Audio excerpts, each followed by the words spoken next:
Корабли груши поплыли туманы над рекой. Выходила на берег Катюша, на высокий берег на крутой.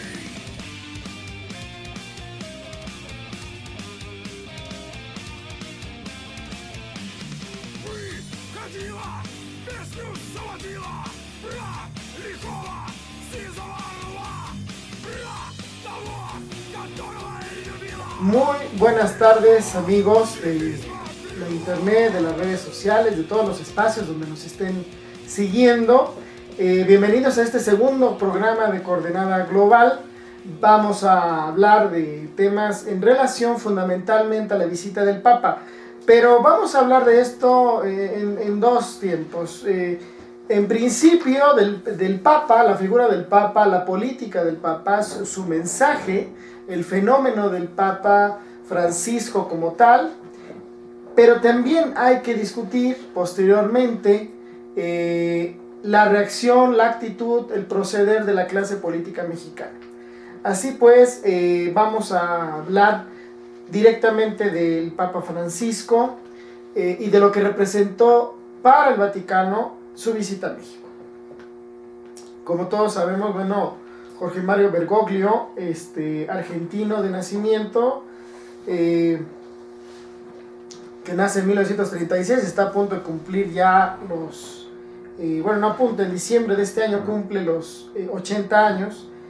Es un católico que se forma en la Compañía de Jesús y después ahí va ascendiendo a partir de 1969, que se ordena como sacerdote, y va ascendiendo en la escala del mundo clerical, primero en Argentina y después por estudios en Alemania, ya tomando contacto con el mundo clerical en Europa. En el 73-79 fue superior provincial de los jesuitas en Argentina. Entre 80 y 86 fue rector del Colegio Máximo y de la Facultad de Filosofía y Teología de San Miguel, todo esto en Argentina. Hizo estudios posteriormente en Alemania y regresa a Buenos Aires, donde va a residir durante 6 años en Córdoba. Para 1992 es designado obispo de la diócesis de Oca en Argentina, y junto con 4 obispos auxiliares va a encargarse de la arquidiócesis de Buenos Aires. Será después vicario general de Cuarracino, esto para el 97, y después arzobispo coadjutor en Buenos Aires. Es en el 98 que se convierte en gran canciller de la Universidad Católica Argentina. Todo esto, repetimos, se da mientras él es un clérigo fundamentalmente en Argentina. Cuando salta a Europa, cuando salta a ser un líder religioso en los principales espacios del Vaticano, esto se va a dar ya hacia el siglo XXI. Es Juan Pablo II quien en febrero del 2001 lo hace cardenal, presbítero de San Roberto Bellarmino, y tras la muerte de Juan Pablo II, en 2005 va a ser considerado como uno de los candidatos, de hecho ya en ese momento, aunque como sabemos fue elegido Joseph Ratzinger, que será Benedicto XVI. Pero eso le va a facilitar ya como cardenal pasar a ser considerado como uno de los candidatos cuando Ratzinger, en un evento, en una situación histórica, renuncia al papado. Esto no había pasado en 6 siglos. Él es el electo. Una elección complicada porque el Concilio Vaticano tiene que votar 4 veces para poder nombrarlo papa. Él es el 266 papa de la Iglesia Católica Romana, y hasta ahora ha tenido un liderazgo muy importante, y esto se refleja en su visita en México. Entonces este es el personaje, un personaje que ha sido polémico por lo dicho, por lo hecho, por su estilo, por ir rompiendo esquemas al interior del Vaticano y que seguramente en México pues dejó una impronta significativa. Jesús, bienvenido, ahí está nuestro tema de este momento. Hola, pues muchas gracias. Sí, el tema obligado iba a ser el Papa Francisco, ¿no? Esta semana en México nos vimos inundados con la papamanía, ¿no? Claro, papamanía de la clase política mexicana, ¿no? Y de un sector importante de la sociedad. Pero bueno, digamos, sopesar, digamos, la importancia del Papa Francisco me parece que es difícil, ¿no? Porque la Iglesia Católica, digamos, se ha caracterizado por su conservadurismo, por lo lento que llegan siempre las transformaciones en esta institución. Es una institución dirigida por siempre generaciones viejas. Entonces les cuesta, digamos, demasiado. Pareciera que los cambios les llegan siempre como 100 años o 200 años después de que el mundo se los exige, ¿no? Lo primero que tendría que decir que el Papa tiene, Francisco, si verdaderamente tiene ánimos de renovación, tiene una tarea colosal. Necesita salir bien librado, no el Papa, sino el Estado, la Iglesia, lo que él representa en estos momentos. Por ejemplo, salir bien librado de los casos de pederastía, ¿no? Me parece que en realidad, digamos, todo el futuro de la Iglesia o del liderazgo de Francisco se está jugando allí, no por algo que haya sucedido en el periodo de Francisco, sino algo que prácticamente asume como la misma investidura, digamos, que tiene, ¿no? Y otro es renovar al Estado Vaticano en su relación, por ejemplo, con la Iglesia Ortodoxa, ¿no? En la relación con la Iglesia Anglicana, y ponerla, digamos, a disposición del siglo XXI, que va a ser algo sumamente complicado, ¿no? Podemos ver algunos comentarios o algunas declaraciones del Papa Francisco que de repente logran, digamos, mover mucho el piso, el asunto de la homosexualidad, el asunto del divorcio, de la anulación del matrimonio, digamos, religioso, distintos comentarios respecto, digamos, a fenómenos sociales, por ejemplo, la irrupción o un mayor número digamos, de madres solteras, etcétera, etcétera, pero de inmediato también una reacción de ciertos sectores conservadores, no solo en México, sino en otros, digamos, en otros países también, que piden mesura, ¿no?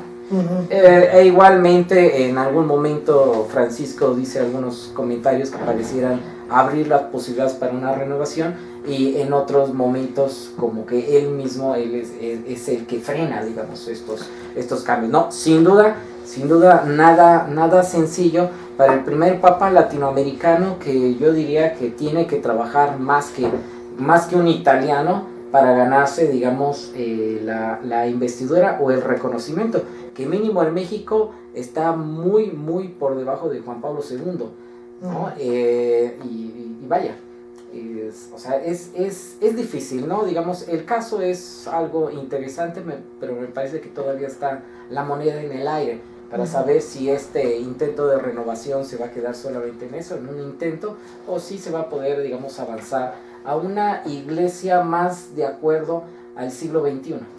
Aquí yo creo que al Papa Francisco habría que analizarlo desde los pendientes que dejan los dos papas anteriores, ¿no? En principio, sí. Juan Pablo II, luego Benedicto XVI. Juan Pablo II es el papa que le toca el fin de la Guerra Fría, en la medida de lo posible colabora incluso en ello. Claro, es un triunfo, en parte es un triunfo de Juan Pablo II. Es un triunfo ideológico, ¿no? Sí. Pero también es un papa que se tiene que dar cuenta es el papa que se da cuenta del gran debilitamiento del catolicismo en el mundo, y por ello va al encuentro de los católicos. Es el papa peregrino, como le llaman en algunos momentos, a recuperar eso. No es un papa en ese sentido